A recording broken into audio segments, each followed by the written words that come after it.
clear tu te in zawai in chi bai ka bu vek chu Lushai rider YouTube channel a ka lo lom le mem chu ai ka re kho me tun lai chu yan video ka ron siam do na ni a engeng mo sai tu roma maro chu chu ma chuan ei pathian thu kan ngai thlama sa ber lokang tun lai amin pol tu mo tun lai mi pol tu ti mela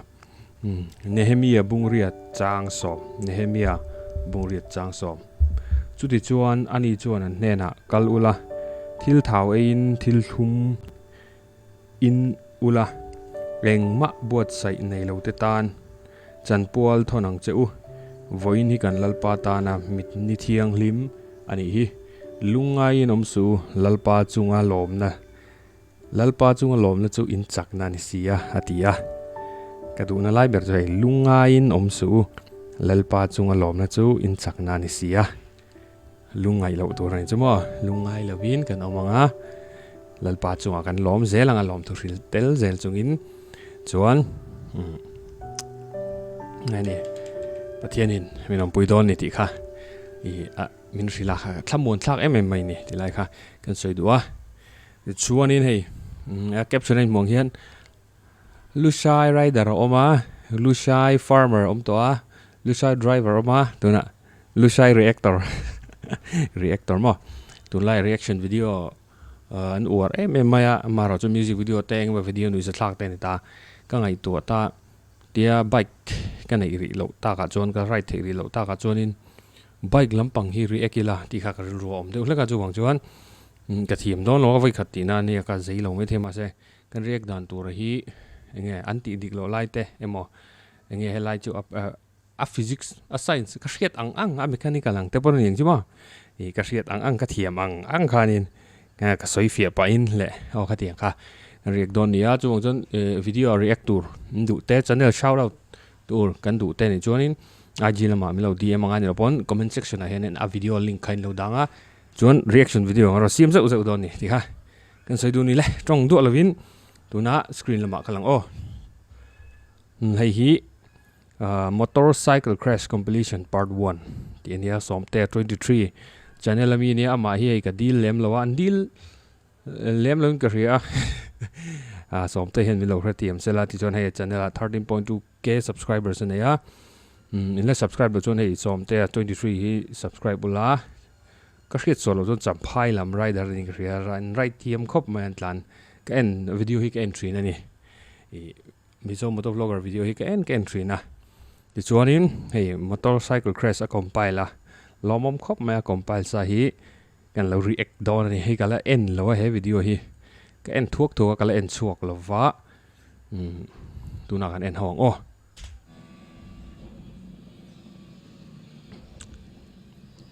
info bikes keychain thlap mai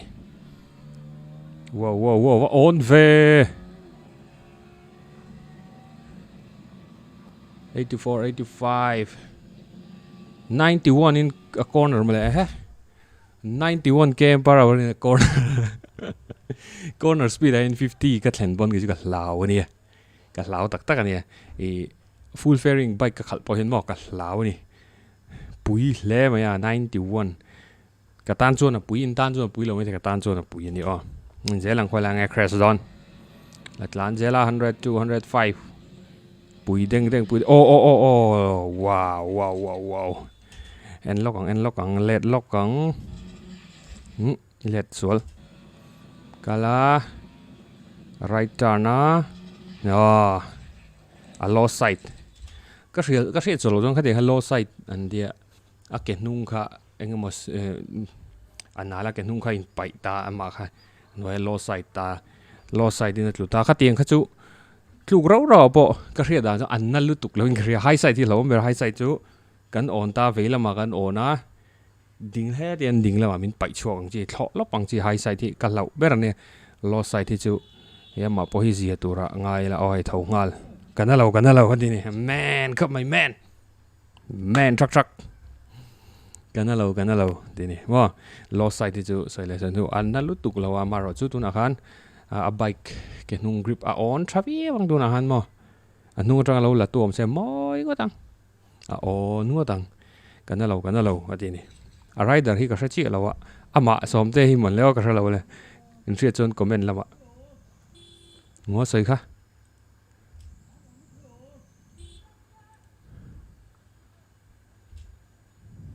ไอ้งูระฮะจำไปสารงูระฮันนี่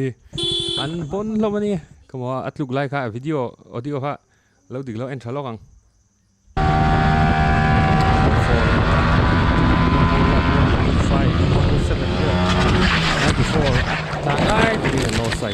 then there's a kanalo man truck cop ไหม low side ที่จะอันน่ะหมอกติครับมั้งก็ใส่ตรงกับความนี้side stand กับสู้ต่อ yeah side stand กับสู้ต่ออ่านอ่อนไม่บ้านอ่อน side stand สู้กับยังอ่อนนั่นนี่ตา side stand ซึ่งไอ้ตัวละสู้ต่อเรากำเจ้าว่า traction low star กันนู่นละเว้นจน low side ตาติแข่งตาติค่ะเจียงแล้วไม่ side stand สู้ then ก็ไม่ข้างไปก็จะลงข้างไปว่าคันนี้ให้ MotoGP bike เตปอลเลยเดี๋ยวrace bike ปังไงจนนี่ side stand ที่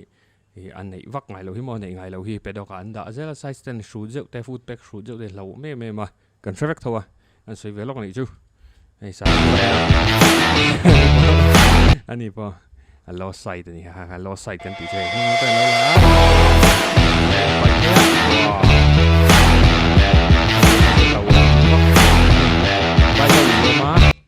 ไปเกาหลีออกมาriding gear ชาที่เราจงคูบแต่วุ่นฮีแฮกไม่มาเสียอันนี้กัน professional rider เขาสร้างงูแต่เขาจะให้ gear ในชาให้ full suit แน่น boot แน่นให้กันเสียต่างไงอ่ะพอหมอเขาไม่ rider แต่กันสวยดูจู riding gear ที่อัตราเบรกันในเทลว่ากันในเวกเทล full suit กันในเวกเทลกันในชุนอบิกตะกินกงทราดหลังจากเขาโม่ high speed rider เขาที่elbow เต้ knee guard มาhelmet gloves พออีโม่ไม่นี่บูตอ่ะพอไอ้จับปัลเนี่ยไม่จับรี rider นี่เราตัวจับรี rider นี่เราตัวรอ rider เต้อันฟุยเวดูนะเจ้าจูไว้เขาอ่างเลยไทยเล่นเขาอ่างวัดเล็บศิลปะเนี่ยนะตานเวฟุกอาหิมเราเนี่ยที่สัตว์เพลบเป็นเกี่ยวกับบูลแลนอ่ะเราผมรู้ตัวนักข่าวนี่ขัดยัง riding gear มุมมันเราขันตานตาเสีย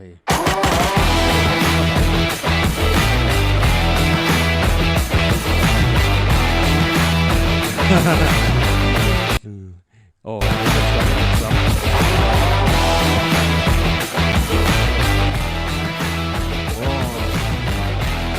เชียงที่เวงลูกชนเคนลูกอันเรียกวักดันตัวฮิกระชัวเราเดียกเอ็นtop หินไหมรถ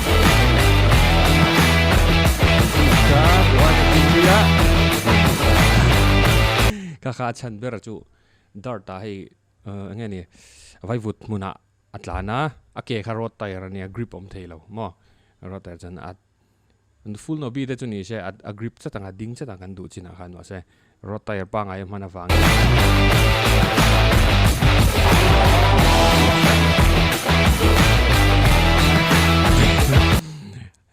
อัดลูกสันเหกแล้วมันสิละวะ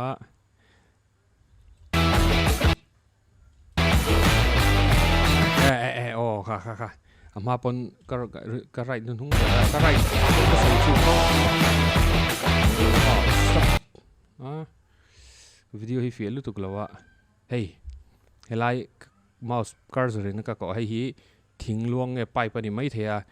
ไปวัดจอยได้ก็นั่งลิงกงอะไรอินขามาจู่ไรเดอร์เฮียนะว่าทีละจนอเกมาค่ะ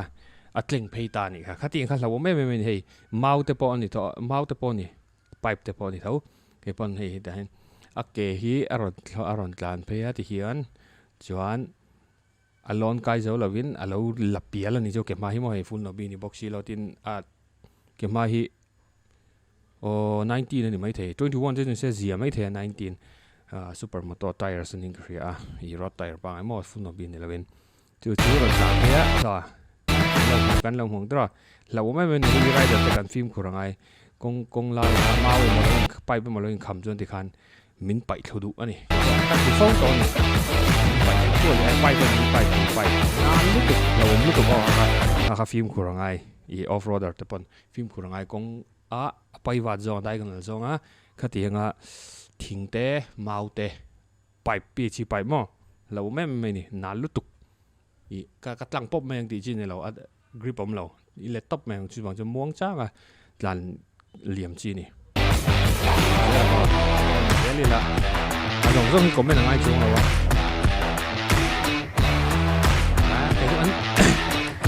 street rider hầu thì mà street rider hầu anh thì đâu biết cái là sport bike rider hầu anh bài cái đấy lệ tua là chán sẽ rất là đâm chốc mày là đâm chốc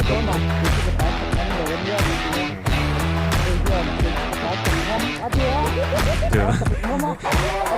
anh cũng biết mai chờ chán chẳng lắm rồi cái chán chẳng lắm nó kiểu gì he tried it lên chờ hầu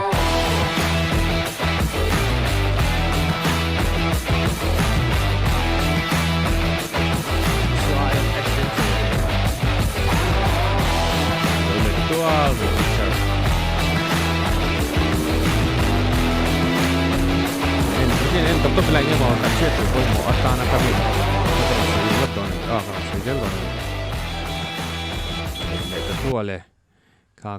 cái engine lock càng xoay đủ cái này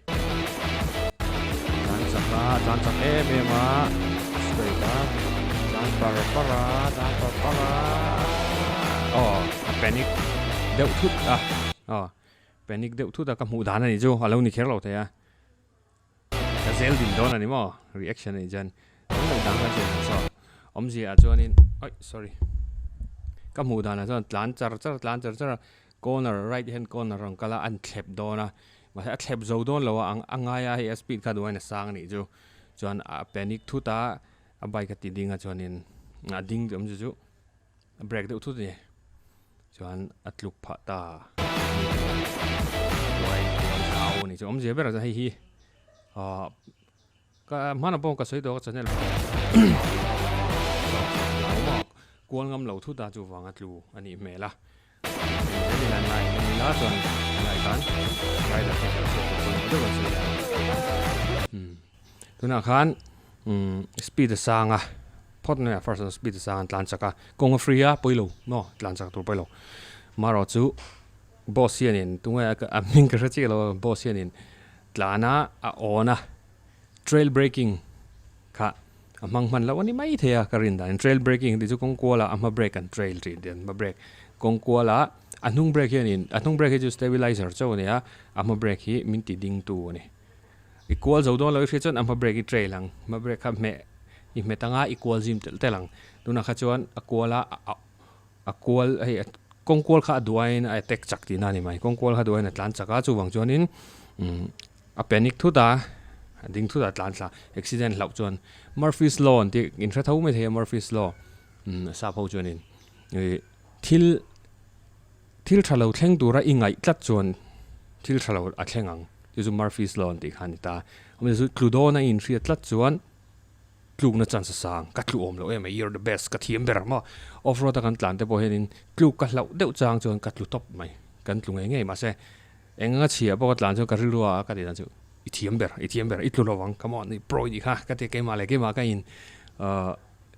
nge ni ka in fuya chong ka tlu lawa khal thiam am te min de kan khal thiam han ne ti khan Murphy's law kha ria reng dor lau kluk i hlau chon i tlu don mo tu na bo khan bo sak mai ti sen ti ko ka tlu lawang ka thiam ang ti sela trail breaking nen ka mi technique nen khan mo tlu mi alawang garin da sen na lo ni hai sai lo sai de zeling den na tu hai sai chu ang ma pai tha de ya na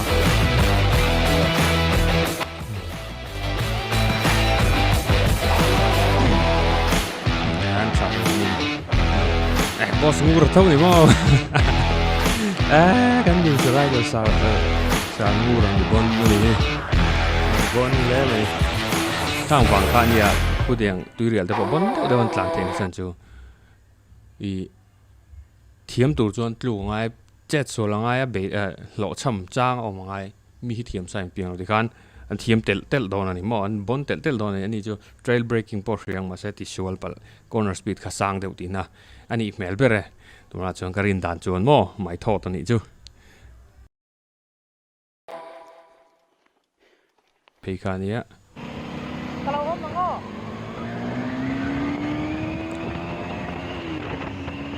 KTM Duke ลุงเล่นซาแล้วไม่ KTM Rider KTM Duke 250เท่านี้เบสนะมั้ง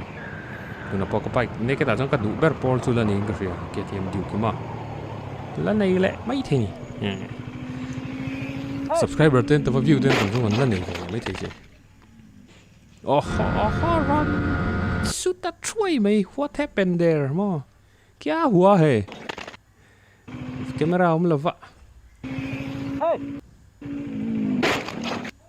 dinga nunga speed achak lu to ka thian ten andon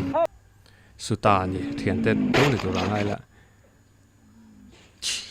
dalai kan Zeldin liang Zeldin pa hin om ve bike hi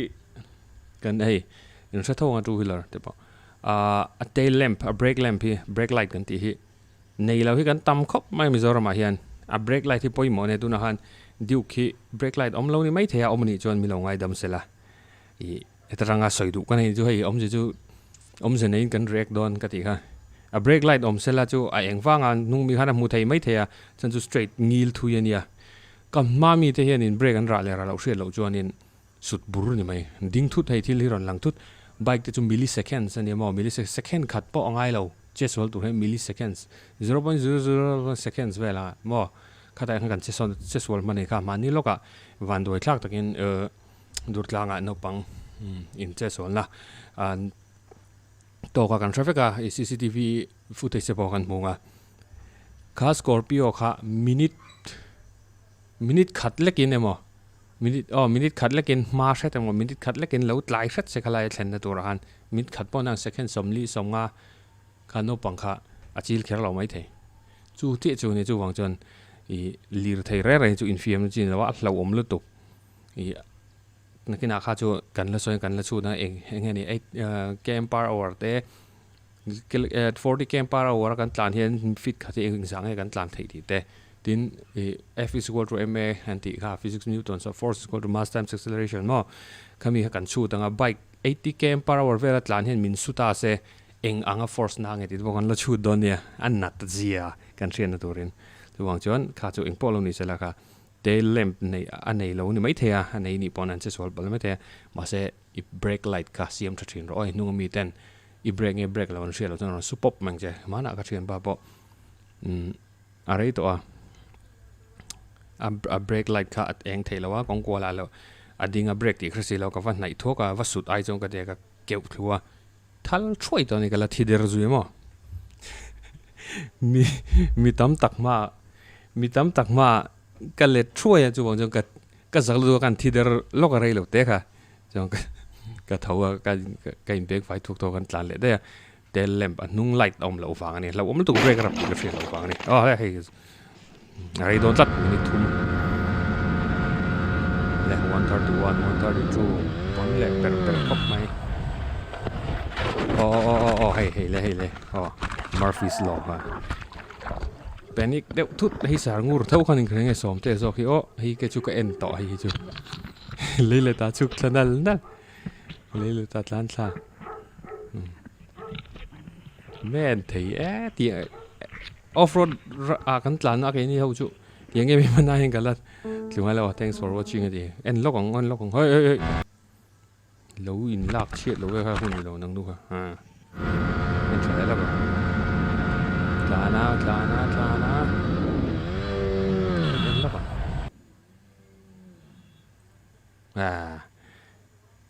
ngara panic po ni lo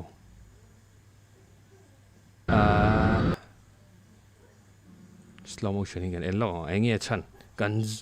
kan zir chiang do na ni kan detective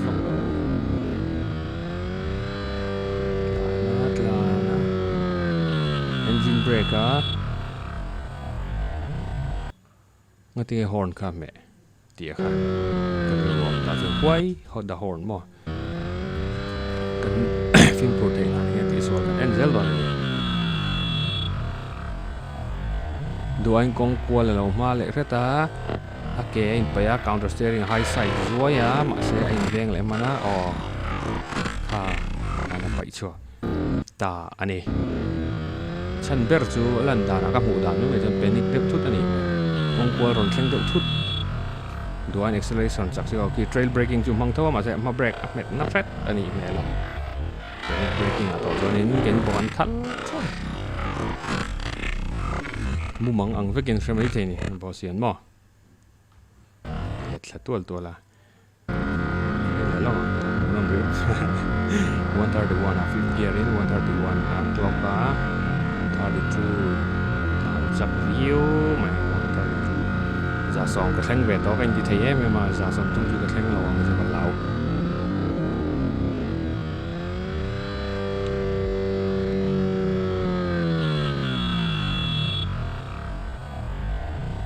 พอน้ำแห้งในชั้นให้กับเราได้จูมองแต่ panic panic brakingนี่เดี๋ยวเบอร์ริมกันเนี่ยเบอร์แม่งมามอเตอร์ลอนตลานะอมเลมลาวากงนาละอมจวงบกลาวาขานี่อมจูอามาก็สวยนั่นเราให้มิกซ์ตัวน่าไรเดอร์ก็สวยนั่นนี่เราเห็นการสกิลส์ไรเดอร์ที่การสกิลส์แค่มานี่เทียมตอกเฮกันเสียต่างไงนี่ดูเจนพุชตัวนี่เรากัน decelerate นะตัวกันตัวนั้นตลานว่ากันแล้วก็ decelerate มันมันก็ตลานม่วงเลยมันนั่งตีส่งค่ะcalculate จัดตัวกันโชว์เห็นบ่ two wheeler bike rider จูกันหาดำเวไม่เหมือนมันเรากันห้อยกวลมันเราตัวนักขันอดูไอ้กงกวลเขาเราแข่งจากไม่ให้ GoPro เนี่ยอันหลังไวได้อันหลังละไม่มาอันไหนเวี่ยงกงกวลเขารอนไหนทุตังอ่ะจวนกวลเจ้าเราพลังที่เหลาทองชุด Murphy's Law บอกค่ะก็หลวงที่เหลาทองนวางคันต่อไปจนหลุดตั้งเงี้ย trail braking จุ่มเม็ดเงี้ยมาเสียอารมณ์การจะสตีร์ตัวแกนุ่งสกิดตอนนี้ก็เรียเตียนักเตียจวนไอ้ไปชวกตานี่ที่ข้ากรินทูเละกับหมู่ดานนี้จู่วังจวนเป็นมาเป็นจู่ไรเดอร์เตะกันสกิลเซเวอร์เรียตัวดูเจนเฮร์งอดเหล่าตัวกันดิเซลเลอร์เลยนะตัวกันดินเลยนะตัวไงตัวไงกันตลานนะตัวงอดแล้วกันเบรกกันดิ้งมันอย่างเงี้ยแต่เห็นตลานจัดโซ่ไหลช่างกับดิ้งมันอย่างเงี้ยที่ข้าอินไงตัวจัดตัวนี่ให้มีกงปุ๋ยป้าไงตลานไปจู่กงทรานี่เสียเราอมเลือดตัวนี้มาเสบอสีอัดชักเตี้ยมันจู่ panic braking เตี้ยติปบเราไว้เหลาถอยแบบติปบเราว่าถ้าได้วินไอ้โรลอัดหรือว่าเตี้ยไอ้โรลเฮียนี่force ตั้มตักขา anticipate นี่ force ตั้มตักขาอัดเททั้งอันนี้parkour กันเสียงbuilding สร้างเดี๋ยวรอนซวงขาอันนั้นหลุมงาละขาตักขา force ขาอันเซมดาร์นี่จู่เกะเจ้านี่เรากันขาที่นั่นหลุมขา riding gear อันอมเซล riding gear มั้งriding gear ในทับเราจะเนี่ยปล่อยหมอกขับมาให้ rider จน riding gear ยังไงปล่อยหมอกรำว่าทับแบบไหนแค่ยังไงเราอะไรtop class สิงอันหน่วยมันแค่ไหนแค่ยังไงเรากันไหนจริงกันจีนส์งดปล่อยมีแฝงแต่ไม่เนี่ยแกทว่ากันเลยนั่นไม่เนี่ย helmet เพลงานเลย thanks for watching เลยค่ะกัน first reaction video ชุนิตาเสร็จละเรา boring ไม่เท่เราเรื่อยไม่เท่ค่ะจะมีเราเสียมันก็ไปขัดตีน่าเนี่ยจวน reactor ดังโปกันซงง่าจวนที่คัน assigns behind assigns ก็เสียตั้งแต่ technique เสียตั้งแต่ตีดิกเราไล่กันฟิล์มคนไล่ตัวที่พอค่ะสวยโดนนี่ให้มี biking ลำปางเห็นที่หลัง music video เขาก็ react ไปแล้วเนี่ยจูno more rider กันเนี่ย ride ลำปางที่ bike ลำปางที่กัน react